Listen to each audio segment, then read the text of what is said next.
365 Sports. Welcome in to the show. Happy Wednesday. My name is Davis Wilson, the host here at 365 Sports Mizzou. Used to be all in Mizzou, now we're 365 Sports Mizzou. Let me know what you guys think of the new little intro song and you got up here, you got down here. I think it's all pretty cool. I think they did a good job with it. Anyways, enough of that nonsense. I'm happy to be here. I'm really happy because it's Thanksgiving Eve, Wednesday. I love Thanksgiving. I think it is my number one favorite holiday. And, I'm actually currently where I am in time and space. It's not Thanksgiving Eve. I've recorded now. This is my third show, 3 out of 4 that I'm going to record on Monday because I'll be out of town till Friday. So I want to have a stockpile of shows ready to publish. But for you guys, it's Thanksgiving Eve, and that's just awesome. I'm jealous. Current me is jealous of current you, who's about to celebrate Thanksgiving. I don't know what all that was, but we're really here not to talk about Thanksgiving or anything else. We're here to talk about Missouri's defense in the Tigers' 17-6 loss to Oklahoma on Saturday morning. I guess it ended in the afternoon, but 11 a.m. game, prime time. And boy, this defense absolutely does its job. Not only do they do enough to win, they play really, really well and hold Oklahoma to 17 points. They hold Oklahoma to 276 total yards, 173 passing yards, 103 rush yards. Held them to 6 of 16 on third down. They did, simply put, Missouri's defense absolutely did enough to warrant a win for the Tigers. The offense was too far behind, could not carry its own weight, and as a result, only scored 6 points, and Missouri loses the game. But man, I mean, I just think about and I'll talk about specifics in this game against Oklahoma in a second, but you really break this down. Missouri's defense has been excellent all year. I mean, pretty much since the Kansas game. Kansas was able to produce largely because of quick start in the game, but still, despite scoring 31 points, they held Kansas to 254 total yards and just 31 rush yards. And since then, they've allowed 10 points, 20 points, 6 points, 27 points. One of those, that was at the Alabama game. One of those should count towards the offense. And 17 points, 17 points, 38 points, 27 points, 17 points. This defense is legit. I think it's one of the. I was trying to come up with this, and I don't know enough about other defenses outside of the SEC or anything, but I think this is like a top 10 defense. I would like to imagine this is a top 10 or 12 defense in the country. If you have an offense that can just somewhat come up big at some point, you probably beat Alabama at home. You probably beat Vanderbilt on the road. I don't think it matters in the Texas A&M game because Texas A&M got after Missouri. But the point is here in this game, of course, if the offense can score, they win. The point being the defense continues to put the Tigers, Missouri, in a great position to win big games, and the offense cannot come through. And I think, I don't know, I can't remember at the beginning of the year what people were thinking about this team. I remember thinking that Missouri's defense was going to be a really good unit. One, because you have another year of Corey Batoon kind of getting comfortable with the players, also a new system. I think Corey Batoon's called a hell of a defense this year. And also I remember thinking, the depth of this team is going to be different. The depth of the defense is going to be something we haven't seen. And I think that's been the case. But I think my one mistake was I expected, especially after the first couple weeks, coming back and beating Kansas the way they did, I thought the offense was going to be better this year, and it just has disappointed. And if you're curious to hear my thoughts on the offense, go watch yesterday's episode. I talked about it there. But defensively, let's get into this. Let me find my notes for the defense. So I rewatched the defense today, and I think from the jump, this defense just came out of the gates and just jumped all over that Oklahoma offense. And it's an Oklahoma offense that can't really run the ball that well. John Mateer, ever since his injury a couple weeks ago, has not been the same quarterback that he was at the beginning of the year. And Missouri made him uncomfortable. I think they did a great job of that. They sacked him twice, which may not feel like, a ton, I guess. But they got a lot of pressures in this game. They got 16 pressures. Damon Wilson, from the very beginning of this game, he was there on the second drive. He sacked Mateer to force a second straight 3-and-out. Missouri's offense got the ball first, had an 8.5 minute drive that resulted in 3 points. Then, Oklahoma's offense, who's been sitting on that sideline ready to go, comes out 3-and-out in like 40 seconds. And right back, you have Missouri's offense on the field. And that right there is an opportunity for Missouri's offense to go score a touchdown and go up 10-0. And I don't think Oklahoma wins the game if Missouri goes up 10-0 like that. So that's just an example right there of the defense. From the very beginning, it doesn't take these guys much time to get going. From the very beginning, man, you have a really great play from Josiah Trotter getting involved. You have Dalen Cornell coming down, making tackles. You've got, like I said, Damon Wilson wreaking havoc on the edge. Zion Young had a big game on the edge. You have Toriano Pride making some nice plays in coverage. It's all working from the jump, right? And you definitely gave the team a chance. Like I said, Damon Wilson had two sacks, 6 total pressures. Zion Young had 5 total pressures and 2 sacks. Just incredible stuff. I know I said the team had 2 sacks overall, but I'm looking at PFF now, and PFF does not credit half sacks. They give each player who would be credited half a sack, they give him a full sack. So both those guys had 2 sacks. Chris McClellan also got 2 pressures in this game. Sterling Webb, 2 pressures. Sterling Webb is a big dude. He got 2 pressures. And Nicholas Rodriguez got the other pressure. So you got after the quarterback pretty good here.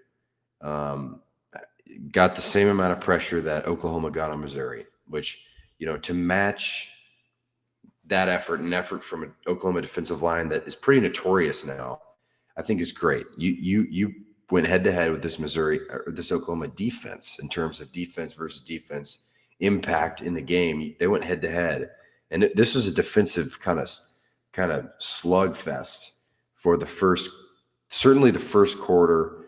And outside of the big touchdown pass to Sategna for Oklahoma, it was a defensive game throughout.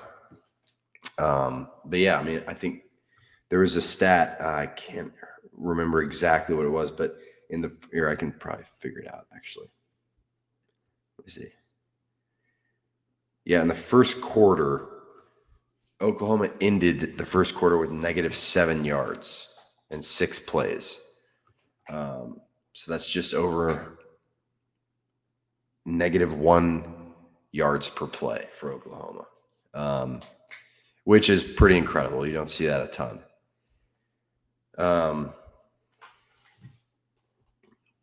The touchdown, one of 2 touchdowns. Oklahoma scored 2 touchdowns. Both of them were just back-to-back in the second quarter. Didn't score again. The first one, this is after just a ridiculous sequence by the offense and special teams per usual. They elect not to go for it. The offense does, send special teams out there to kick a field goal. It's a 35-yarder. You should make it. It's blocked. And so Oklahoma gets the ball with some momentum.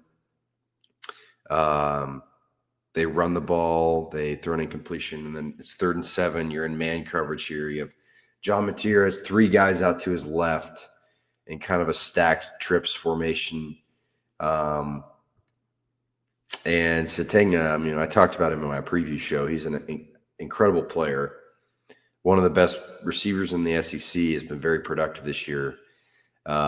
He ran like kind of a post concept, but what happened was it was kind of they're lined up in like a triangle. So 1 guy in front, 2 behind.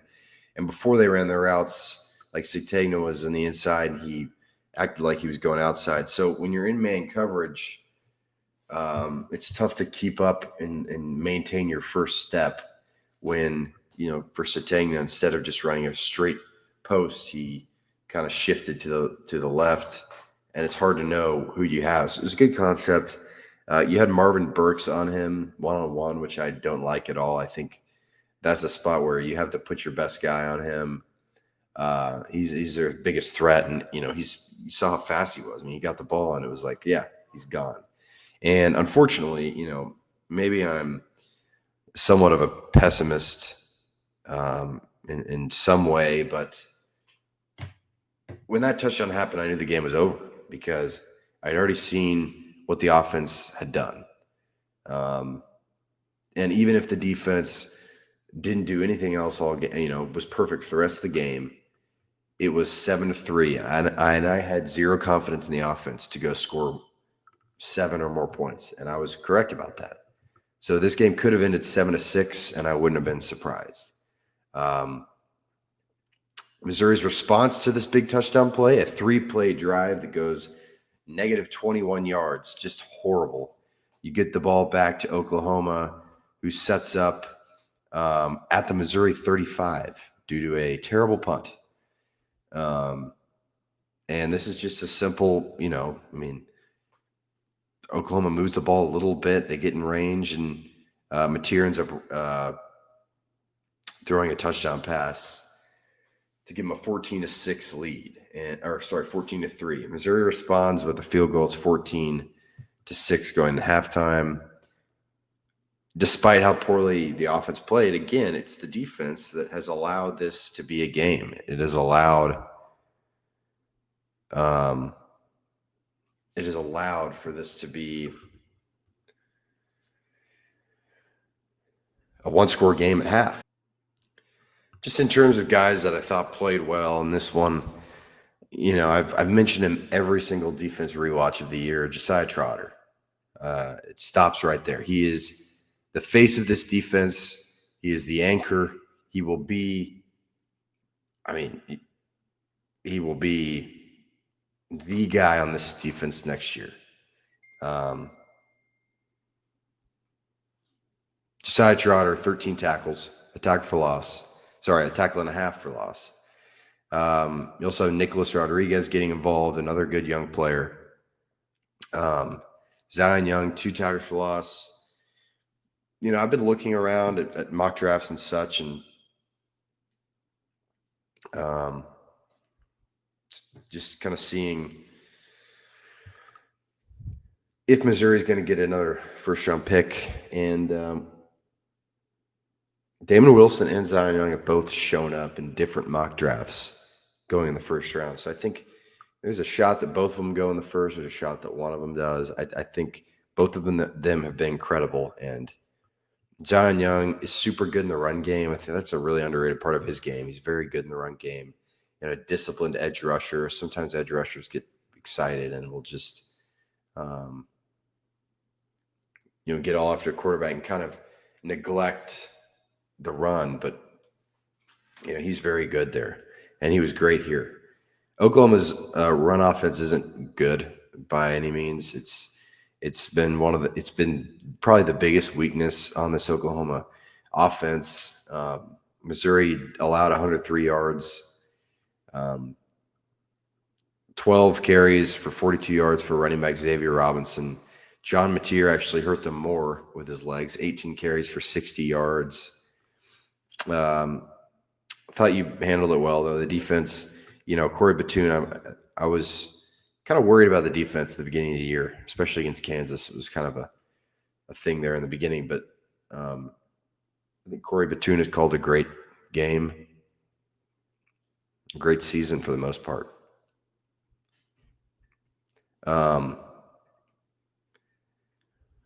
What else? I mean, I'll go through this. This is what Missouri's defense forced Oklahoma to do throughout the game. 3 plays, punt. 3 plays, 7 yards, punt. 3 plays, negative 14 yards, punt. 7 plays, 24 yards, punt. 3 plays, 90 yards, touchdown. 7 plays, 35 yards, touchdown. 8 plays, 47 yards, field goal. 7 plays, 38 yards, punt. 3 plays, 0 yards, punt. 5 plays, 18 yards, punt. 4 plays, 12 yards, punt. 3 plays, 3 yards, punt. 8 plays, 36 yards, punt. So quickly in the second half, it gets to 17-6, which is the final score. And so it's a 2-score game. After that field goal, it is 1, 2, 3, 4, 5, 6 straight punts for Oklahoma, which means Missouri's offense had every opportunity to score twice and couldn't even do it once. So I'm sure it has to be frustrating for this defense. It's a unit that has played really well, and I don't know. It's just tough. It's really tough. Let's go over some more stats before we finish up. I always like to look at the run defense. This group, Chris McClellan had 4 run stops, 4 tackles. Nate Johnson, 3 run stops. Santana Banner, 2. Nicholas Rodriguez, 2. Zion Young, 2. Overall defensive grades for PFF. Nicholas Rodriguez, linebacker, 80.4 grade. He had a tackle, 3 run stops. Josiah Trotter played 57 snaps, 79.0 PFF grade. Nate Johnson, 78.4. Drayden Norwood, who, man, there was a big moment in this game. I wrote this down too. It was the 3rd drive of the game for Oklahoma. They're starting to move it a little bit. Mateer's, finding ways to, these quick passes and starting to find his receivers a little bit. And then Missouri gets it to 3rd down. He kind of forces a throw in there, and Drayden Norwood has to lay out for it, but it's a pass he should catch. It's an interception he should have. He drops it, though. It would have given Missouri great field position. He dropped it, but, man, if he had that, it would have been big. Missouri's secondary, Adam Busak, who's been on the show a couple of times, he's texted me during the game. He's like, this secondary has 0 hands. I mean, we got to catch some interceptions. You also have a miss from Stephen Hall, maybe, who dropped a pick or had an interception go through his hands. So missed opportunities for the defense, but Drayden Norwood, what did I say his grade was? 72.1. Marquise Gracial, the defensive tackle, 70.9. Run defense, 80.0 grade for Josiah Trotter, 76.1 for Nate Johnson, 75.7 for Chris McClellan, 74.3 for Marquise Gracial, 71.2 for Nicholas Rodriguez. And of course, these grading scales are on a scale of pretty much 0 to 100. So an 80 grade is pretty good for Josiah Trotter there. Let's see. Pass rush. Highest graded pass rusher. Take a guess who the top two were. It was defensive end Damon Wilson, 78.3. He did have a face mask penalty that could have cost Missouri. I don't think it did, though. 6 pressures, like I said, 2 sacks, 4 quarterback hurries, a 13%, 13.0 win percentage. And a win percentage is just percentage of wins versus blocking on non-penalty pass rush snaps. So he had a 13% win percentage. Zion Young, his counterpart on the other side, had a 16% win percentage. On 26 pass rush snaps, he had 5 pressures, 2 sacks, 1 quarterback hit, 2 quarterback hurries. Big time stuff. Nate Johnson, 16.7 win percentage. Only on 6 pass rush snaps, though. Khalil Jacobs, a 25% win percentage there on 25 pass, or on only 5 pass rushes. So again, not super high sample rate for the last two, Nate Johnson and Khalil Jacobs. But those first two, man, Damon Wilson Jr. and Zion Young, it depends on, how the offseason goes for them, if they're able to have a good combine or good pro days and everything. But they are definitely 2 guys that could go in the first round for Missouri. So we'll keep an eye on that. Coverage grades. Thought the coverage was much, much better in this game. Just obviously the one big play against Marvin Burks led up that big touchdown play. But overall, thought it was better. Nicholas Rodriguez, the highest graded coverage. He was in coverage 13 times, 78.1 grade. Allowed 1 catch on 1 target for 4 yards. Josiah Trotter, 71.9 coverage grade. Allowed 3 catches on 3 targets for -1 yards. That's pretty good. He was in coverage 31 times. Drayden Norwood, 71.9, allowed 1 catch on 3 targets for 8 yards. Dalen Carnell, 69.2 grade, 1 catch on 4 targets for 1 yard. Toriano Pride, 1 catch on 7 targets for 12 yards. A nice game for Toriano Pride, like I said. Also was not penalized. And the way down at the bottom, you have Marvin Burks, 3 catches on 3 targets for 109 yards. So not his best work there. Yeah, there's your PFF report card. To wrap it up, I think Missouri's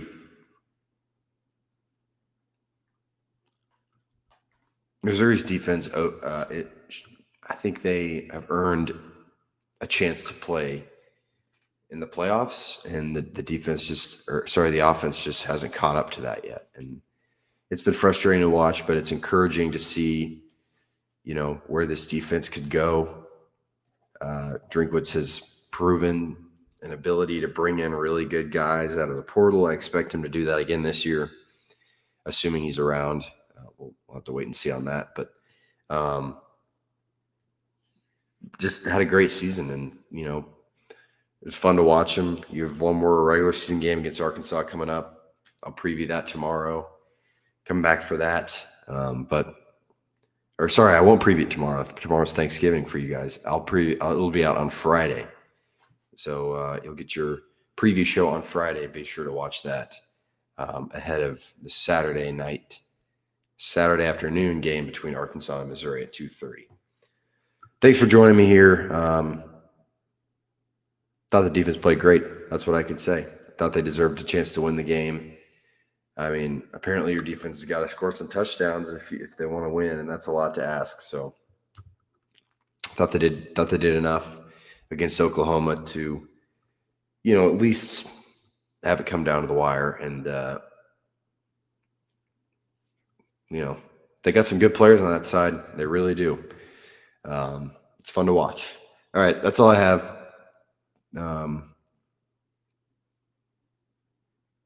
Trying to think of, remember I was just thinking, defense has come a long way for Missouri. There was once upon a time where Steve Wilkes was in charge, and it was terrible. It was a really not as much fun defense to watch, a really rough defense. Then Blake Baker came around, was fun, left, and Corey Batoon, I think, has done a good job. So there you go. I think the whole staff there defensively has done a good job. So I'll say that and wrap things up. Thanks for joining me. Come back Friday. Happy Thanksgiving. I'll see you soon. 365 Sports.